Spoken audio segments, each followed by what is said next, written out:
Hi guys, it's Mary back with another video about archaeology at Peckuwe.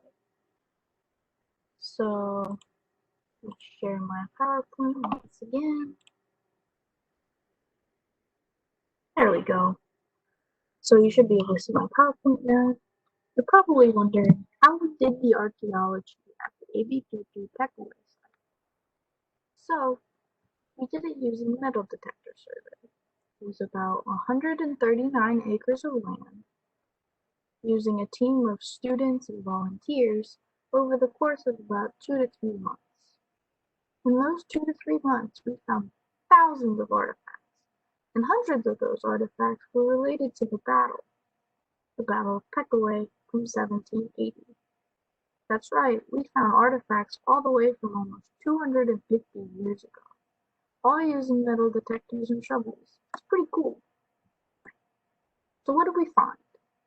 As you can see from the pictures here, we found quite a bit of stuff, and these are all just battle-related artifacts.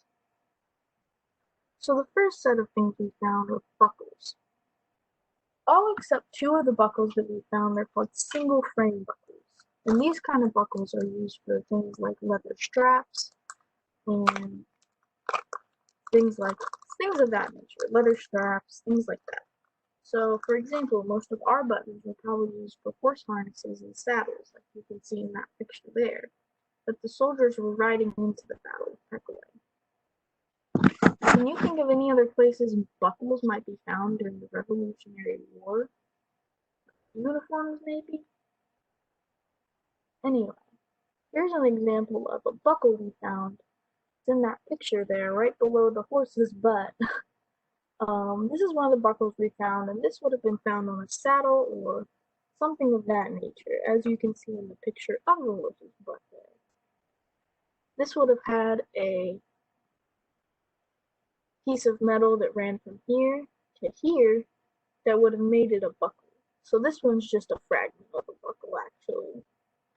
But we still consider it a buckle for our purposes.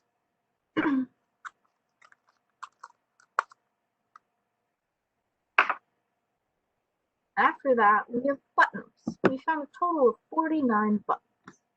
All of these were found under a huge, huge tree.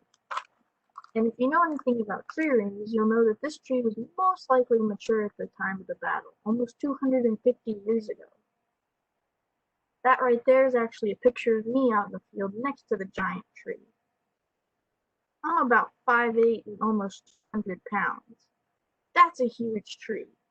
It's at least 6 feet in diameter, if not more. So, these are some of the buttons we found. I don't know if you can see that, but they have a rectangular slit down the middle. So these buttons are unique because we only were able to find a reference that matched one thing in all of the internet and all of the articles. We were only able to find one button that matched this type of button. It was from French colonial Cahokia. So we think this tree may have been some kind of landmark or dump site for the buttons. Or even somebody might have been making the buttons there, they might have just dropped the buttons there for safekeeping, or they could have died there even. And all those buttons could have been from their uniform that fell off over the time that they were decomposing. So the next set of things we found was horseshoes. So we found a total of 20 horseshoes. The oldest one we found was from 1800, only 20 years after the battle. So these are still important because they're helpful diagnostic tools, which means they help us determine the relative age of the artifacts around them. So for example, if I found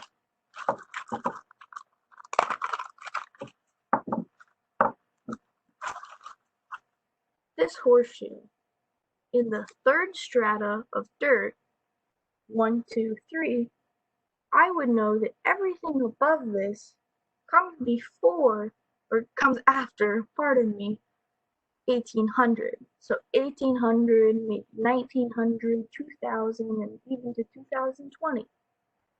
everything below this horseshoe in the ground would have come before 1800. So we'd have 1700, 1600, so on and so forth.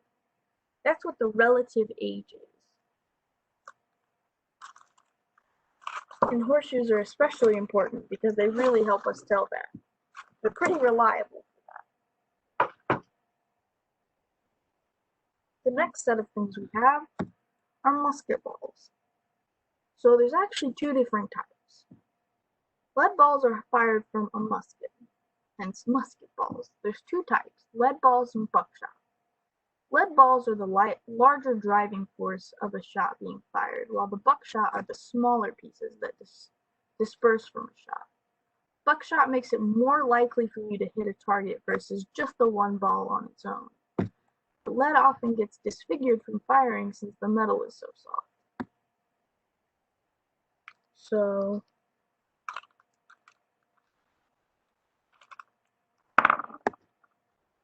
here we have an example of a musket ball, but it's not perfectly round since this one was fired.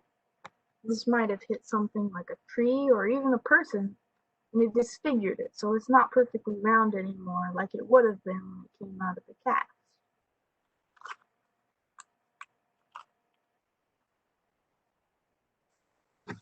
So the next set of artifacts are knives. We actually found 3 examples of knife blades during our metal detector survey. All of the examples we found are American belt knives. They were used by the American military during the battle. The middle example has been treated by electrolysis, so it can't rust anymore. So let me pull that out for you.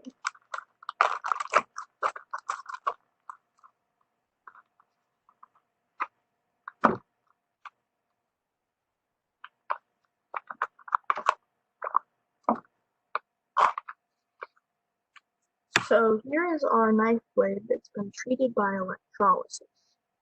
Electrolysis is this process using water, metal, and clamps where you basically stabilize this metal. Unstable metal will rust, like when you leave your car out in the rain too long. It'll start to rust. But this metal has been treated by electrolysis, so no longer can it be affected by the air or the oxygen or the metal. It's no longer unstable, basically. So this artifact is safe to hold, it's safe to touch, it's safe to breathe on. Nothing's going to happen to this artifact. It's not going to degrade any further. It's not going to get broken or anything like that, unless, of course, somebody comes in and just snaps it right in half. So that's pretty cool.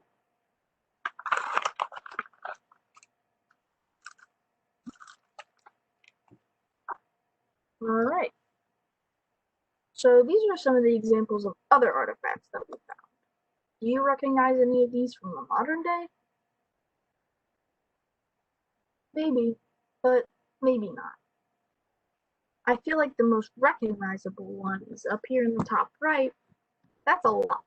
That's a padlock, just like any other lock on a locker or a chest that you might see today.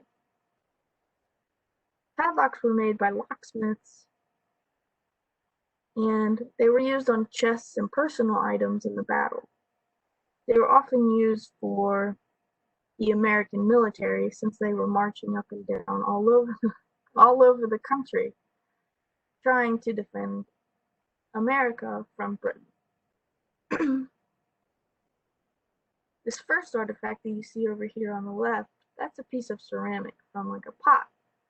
So they had to carry around their own cookware everywhere they went so that they could cook things, so that they could drink water, things like that.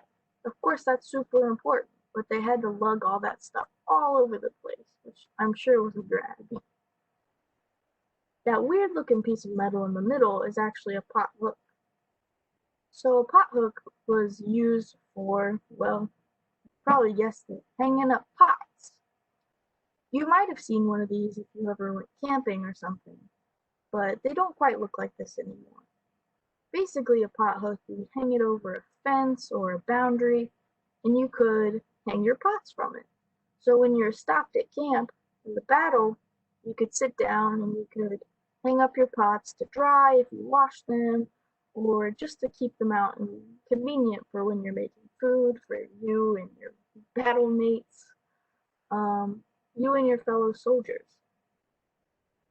So this one down here on the lower left hand side is actually a hand wrought chain link. So it's just like a chain you or I would see today, but it's actually hand wrought, which means somebody went out inside their blacksmith shop and they made that. They took that piece of metal by hand, they made it molten by dipping it in fire, and they actually banged on an anvil until they came up with that chain link right there. So that's pretty cool. I think hand wrought things are really interesting because everything is unique. No two items are ever going to be the same because they are hand. This one on the bottom middle, that's actually called a mouth harp. It's a musical instrument that was pretty easy to make and to maintain. They were probably about this big, maybe this big, but soldiers would carry them so that they had something to do while they were marching or while they were stopped at camp, things like that. And all these things you see down in the lower right hand corner are called horse tack. And horse tack was used on horses to attach straps on, like the buckles, attach the straps on the harnesses, and saddles. So something like that on the far left hand thing you see here with the circle and the big thing on top. Something like that would be used to like hold on the foot pieces. Sorry, that escapes me right now. But the foot pieces.